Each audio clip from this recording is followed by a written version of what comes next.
Ya, Itu tadi keluh kesahnya ya.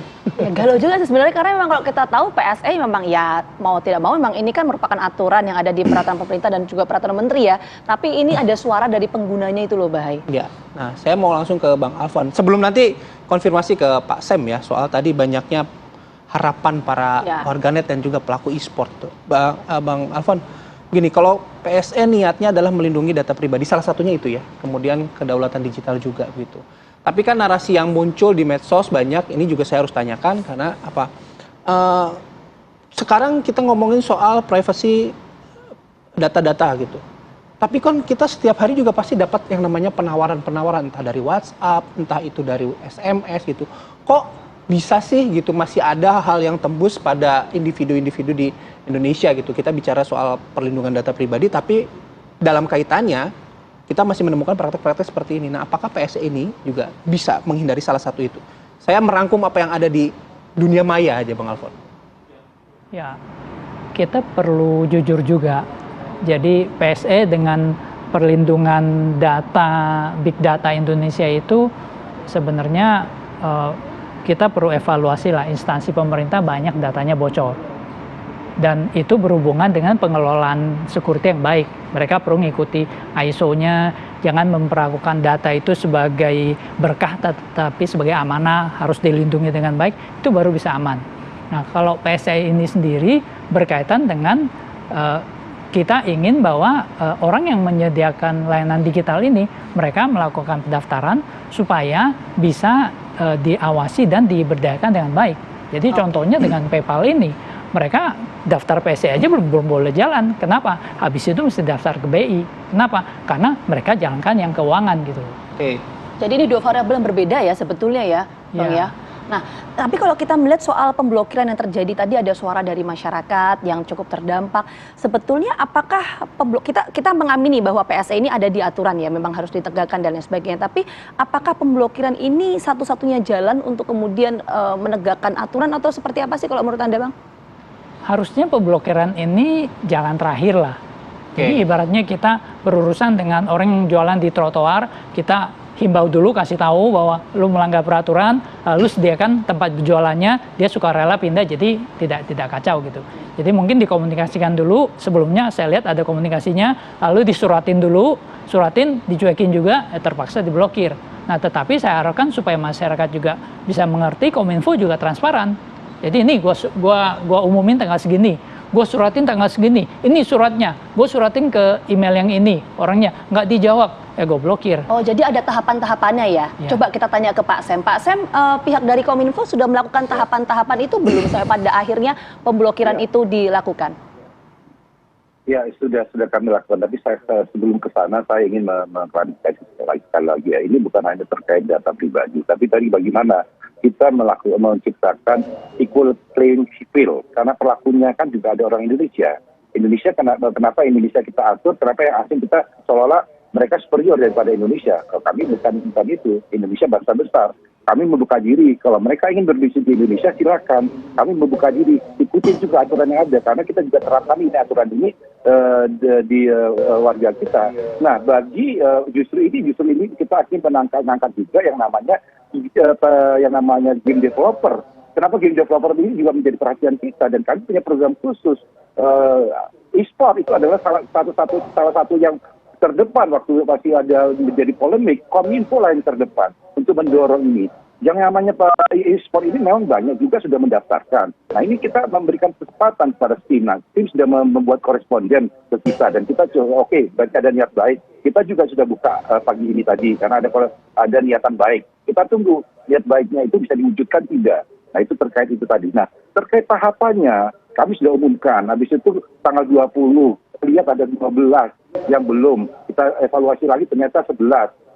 Jadi kita kirim suratnya ke 11. Dari 11 itu yang merespon 4. 4 itu ada Amazon, ada LinkedIn, ada apalagi ada 4 itu sudah merespon dan mendaftar. Sisa 7. 7 pun kami juga mendengar suara masyarakat karena uang-uang mereka masih ada di yang namanya di PayPal. Kita berikan kesempatan. Jadi kita memang benar-benar berikan kesempatan, tapi kita juga harus menegakkan. Kita negara berdaulat. Kita bukan lagi negara yang dijajah, yang harus patuh dengan kekuatan asing. Apa headline-nya kalau tiba-tiba kita lemah? Pemerintah lemah, tunduk pada PSI asing, hanya berani pada PSI lokal. Kan bukan gitu. Kita kan melindungi apa? Melindungi ke bangsa kita, warga kita. Dan kita juga tidak memblokir atau maksudnya menghalangi bangsa-bangsa lain yang ingin membangun ekosistem digital Indonesia. Tapi itu tadi ikutin. Karena ini bukan hanya berlaku buat mereka, kami juga terapkan pada developer-developer yang ada di Indonesia. Para penyedia layanan yang ada di Indonesia. Oke, baik. Pak Sam, kalau tadi Pak Sam menyebutkan memang tahapannya sudah dilakukan terutama pada platform dari luar negeri gitu ya. Nah, tapi kan tadi juga kita sudah mendengarkan dari apa yang terjadi juga di akhir pekan kemarin. Nah, apakah informasi ini juga sampai pada pengguna game di Indonesia, artinya pada stakeholder? Jadi tidak berfokus pada penyedia layanannya saja, tapi pada penggunanya. Karena kita melihat, kan kemarin juga protesnya banyak, Pak Sam. Nah, apakah juga lahan yang tadi Bang Alfon sebutkan itu, juga cukup menampung keinginan para gamer kita atau pelaku industri kreatif kita juga di Indonesia? Ya kan kalau mereka, Steam, saya lihat ada etika baik untuk mengurus, itu kan kalau mereka melihat Indonesia sebagai potensial market, harusnya mereka sudah harus tahu dong aturannya ada di Indonesia. Terutama mereka katakan sudah mendaftar juga di pajak. Harusnya mereka sudah tahu juga bagaimana mekanisme pengelolaan PSE di Indonesia. Nah, kalau kita memang harus ada risiko ya, pasti ada risiko. Tapi kan kita harus mendepankan risiko yang lebih besar lagi. Apa kata dunia kalau Indonesia tidak bisa berdaulat? Itu nggak bisa. Kita terbuka dan ini saya rasa mudah-mudahan ini menjadi pembelajaran bagi semua. Terutama yang PSI asing yang ingin beroperasi di Indonesia, ayo kita buka, silakan segera selesaikan. Dan sekali lagi tadi yang dikatakan Steam itu karena banyak ini, kita juga mendengar dan mereka sudah ada niat etikat dan baik, kita sudah membuka sementara lagi untuk Steam. Jadi kita harapkan ini semua bisa mereka gunakan kesempatan segera. Karena tadi kan yang baru yang tidak merespon kan hanya 7. Dari yang sudah mendaftar itu 9.000 lebih.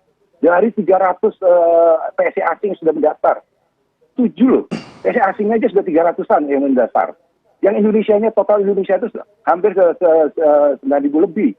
Sudah mendekati 9.200. Kan berarti kan persentasenya kecil. Kalau dikatakan pemerintah tidak memberikan peluang, tidak lakukan sosialisasi, buktinya yang mendaftar lebih banyak. Nah, seolah-olah kita yang salah yang tidak mendaftar ini, yang salah pemerintah. Lalu yang lainnya mendaftar kok, dan kita tidak menghalang-halangi mereka untuk berpartisipasi di ranah digital kita kok. Oke, baik. Baik, kita jeda dulu ya Pak Sam, Mbak Seni, Bang Alfon. Nanti juga saya mau ke Mbak Seni. Tadi Mbak Seni sempat menyebutkan bahwa dengan adanya aturan ini ada citra negatif ya, setidaknya ada bagi pelaku gamer atau industri game lah di Indonesia. Dan juga apakah nanti inisiatif yang dilakukan oleh Kominfo untuk menampung para gamer-gamer lokal ini juga sudah mumpuni dan sudah memenuhi kebutuhan para gamer kita. Sesaat lagi di Apa Kabar Indonesia Pagi. Dan kembali di Apa Kabar Indonesia Pagi, kita lanjut kembali perbincangan. Saya langsung ke Mbak Seni. Mbak Seni, kalau tadi Mbak Seni menyebutkan dengan adanya aturan ini ada citra negatif begitu ya terhadap game developer di Indonesia, itu mungkin citra negatif yang seperti apa? Kemudian, kalaupun misalnya ada platform digital karya anak bangsa begitu yang diinisiasi oleh berbagai pihak termasuk pemerintah, apakah itu sudah cukup mewadahi keinginan dan kebutuhan para gamer-gamer dan pelaku industri kreatif kita di Indonesia, Mbak Seni? Oke, mungkin kalau untuk yang tadi citranya, ini dampak jangka panjangnya ya, mungkin jadinya kurang baik itu ke depannya karena misalnya contoh di mata investor luar gitu ya, atau misalnya perusahaan dari luar yang ingin bekerja sama dengan perusahaan game dari lokal, mereka melihatnya, perusahaan game Indonesia ternyata sulit aksesnya untuk sulit mengakses platform distribusi game global seperti tadi Steam dan Epic Games gitu ya, sehingga itu sedikit banyak akan mempengaruhi sepertinya perusahaan game lokal bagaimana rasanya dipersulit gitu ya untuk bisa bersaing, bukan dipersulit sih, jadi lebih sulit lah gitu untuk bisa bersaing di kancah global gitu. Kesannya kan jadinya seperti itu. Kemarin di media luar pun ada beberapa media game luar yang meliput tentang kejadian blokir ini tuh juga tidak kejadian blokirnya lebih ke fokusnya ke blokirnya aja gitu. Jadi kayak Indonesia memban akses terhadap Steam dan Epic Games gitu. Jadi kalau orang hanya melihat headline itu saja kan jadinya kesannya Indonesia ini jadi terkesan seperti kurang suportif gitu ya terhadap industri game, seperti itu sih. Makanya kalau bisa segera cepat ditanggulangi menurut saya sih masih tidak apa-apa gitu. Seperti itu. Oke, tapi bagaimana dengan kondisi realnya gitu? Ya, yang pertanyaan kedua gitu ya. Apakah memang platform digital di tanah air ini yang karya anak bangsa dan didorong oleh berbagai pihak termasuk pemerintah dalam hal ini juga sudah bisa memenuhi kebutuhan para gamer ini belum atau pelaku industri kreatif ini belum sih, Mbak Seni? Menurut saya sih untuk jangka waktu beberapa tahun ke depan masih belum ya sayangnya. Kenapa? Karena platform distribusi game dari luar tadi seperti Steam, Epic Games, mereka sudah menjalani proses pengembangan puluhan tahun gitu. Yang menyebabkan pasti platformnya sudah jauh lebih siap, sudah jauh lebih mature, sudah jauh lebih siap untuk diakses oleh banyak orang gitu ya. Baik dari sisi teknikal dan juga baik dari sisi jumlah konten yang ada di dalam platform tersebut. Kalau misalnya platform dari dalam negeri kita mau buat, ya tentu saja kalau pelaku industri game lokal pasti akan support, tapi itu tidak akan bisa menggantikan dalam waktu dekat sih menurut saya, seperti itu. Oke. Jadi masih dalam jangka waktu panjang lah ya, itu yang ditekankan Mbak Sheni ya. Saya mau ke Bang Alphonse kalau gitu. Betul, Bang Alphonse karena butuh tadi waktu. Pak, iya karena butuh waktu tadi, betul. Jadi Bang Alphonse, tadi kan Pak Sam juga sudah mengatakan sebetulnya surat pemberitahuan sebelum pada akhirnya ada langkah dari Kominfo untuk memblokir, ini kan sudah diberikan kepada pihak penyelenggara sistem informasi tadi kan. Tapi kalau kita melihat kasus ini sebetulnya kemungkinan apa saja sih yang membuat para penyelenggara sistem informasi ini tidak mendaftarkan diri sebagai PSE dan lain sebagainya? Apa sih yang memungkinkan? Ada mungkin komunikasinya nggak nyampe karena mereka memang nggak ada perwakilan resmi di Indonesia. Ada juga yang mungkin ya berusaha menarik sepanjang mungkin kalau bisa aku nggak daftar gitu. Jadi kalau aku lihat dari kasusnya Mbak Sheni ini sebenarnya aku justru cukup merasa bahwa Kominfo kalau bisa menjadi ayah yang baik gitu. Ayah yang baik itu bisa kita mendidik anak itu pakai keras, menghukum terus, atau kita kasih pengertian. Nah jadi komunitas gamers di Indonesia ini bagus, besar sekali, dan indie-indie ini banyak berkembang, dan mereka merambah ke Asia Tenggara gitu. Dan ini perlu dirangkul baik oleh Kominfo dan Menteri Kreatif Pak Sandiaga. Saya pikir ini perlu dirangkul. Jadi jangan sampai mereka merasa takut. Saya lihat Mbak Sheni agak khawatir ngomong-ngomong juga hati-hati gitu loh. Karena dia di Indonesia kan. Tapi kalau bisa Kominfo nih jadi ayah yang baik lah.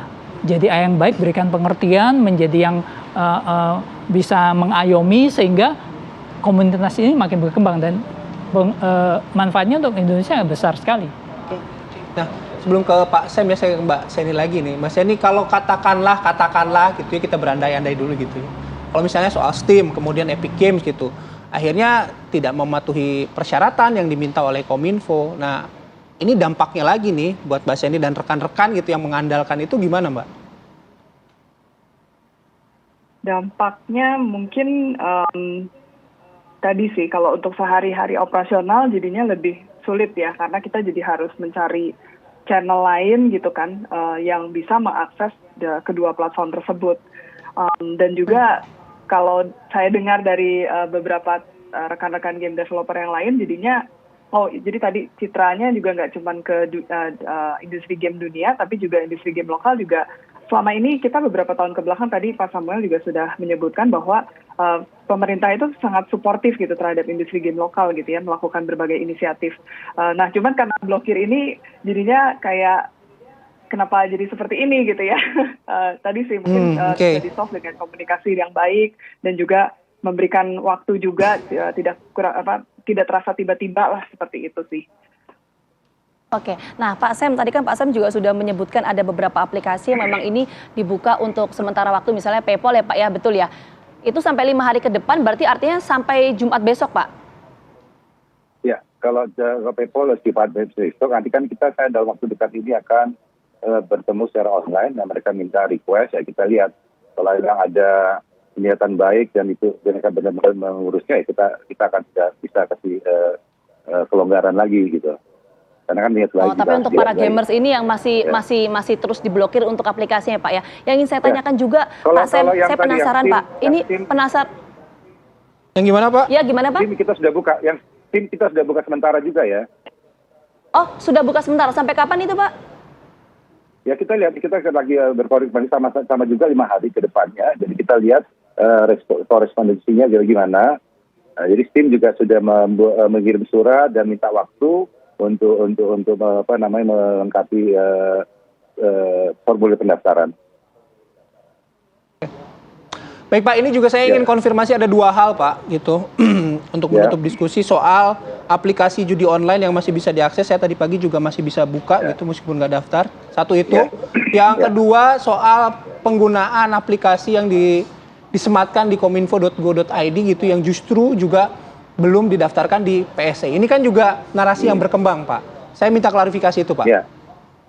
Ya terkait game yang ditengarai judi online, kami sudah menerima laporannya, langsung kami melakukan investigasi. Itu permainan, namun kami akan panggil mereka untuk melakukan klarifikasi. Mereka mendaftarkan ini sebagai game permainan. Kita sudah temui ada 10 yang kita panggil dan mereka harus melakukan klarifikasi. Itu ada top fun, domino, high slot, ludo, MTV, pop, and pop gitu. Nah, ini ada pop, itu ada beberapa game. Nah itu yang kita panggil untuk klarifikasi karena itu mereka bilang mendaftarkan sebagai permainan. Ya jadi bukan ini. Apakah kita di dalamnya ada unsur-unsurnya, kita akan panggil ahli untuk, kalau memang terbukti kita blok langsung. Kita blok langsung karena mereka berarti memberikan data yang salah ya kepada pemerintah atau ada menyembunyikan datanya. Ya, yang terakhir, lalu kemudian bagaimana dengan aplikasi yang digunakan di kominfo.go.id Pak? Ya. Ini jadi kita harus pisahkan ya. Jadi PP 82 itu kan direvisi menjadi PP 71. Di situ dipisahkan bahwa PSE publik itu adalah layanan publik yang digunakan oleh masyarakat. Kalau kita bilang sistemnya itu banyak sekali di pemerintahan, ada 27.000 lebih, itu kan tidak digunakan, tapi digunakan di antara masyarakat. Tapi seperti contohnya Peduli Lindungi itu didasarkan, tapi pendaftarannya sebagai PSE lingkup publik. Jadi mereka ada pendaftarannya Mas. Jadi kalau dulu sebelumnya itu semuanya ini dinyatakan sebagai publik, termasuk yang swasta. Padahal itu perilakunya berbeda. Nah itu dengan kita mereview itu kita membedakan. Dan mereka itu mendaftarkan juga, tapi pendaftarannya di tempat yang lain. Itu karena kan itu sistem pemerintahan nanti ya. Sistem pemerintahan berbasis elektronik. Ya khususnya yang untuk digunakan masyarakat itu harus kita deklarasikan. Apa ini aplikasi ini apa? Dia mengambil data-data apa? Contohnya Peduli Lindungi itu adalah aplikasi PSE publik. Oke, baik. Berarti yang publik tidak perlu didaftarkan gitu ya, sesuai aturan, yang private baru didaftarkan gitu Pak ya? Publik didaftarkan, tapi didaftarkan di website yang lain, ada. Di sistem pemerintahan kita ada pendaftaran. Nanti kita akan buka juga kepada masyarakat. Oke, jalurnya berbeda begitu ya Pak Sem ya? Benar, jalurnya berbeda. Oke, baik. Oke, Pak Sem, sedikit saja mungkin Pak, singkat saja. Nanti kalau misalnya para penyelenggara ini sudah berhasil kemudian memenuhi persyaratan, ini sudah artinya bisa diakses kembali semua aplikasi ini, Pak? Berapa lama untuk bisa diakses? Itu singkat saja, Pak. Paling lama 30 menit. Karena itu seluruh Indonesia nantinya. Ya, yang paling cepat adalah 10 menit langsung bisa diakses. Oke, baik. Terima kasih Pak Sem, Mbak Seni, terima kasih Bang Alfon, terima kasih. Juga mungkin tadi gara-gara saya buka Domino QQ ini Pak, mungkin masukan juga buat Pak Sem ya, udah jelas tulisannya Pak, situs judi online gitu. Nanti mungkin bisa ditindaklanjuti lebih lanjut lagi oleh Kominfo. Baik, Pak Sem terima kasih sekali lagi buat para narasumber kami.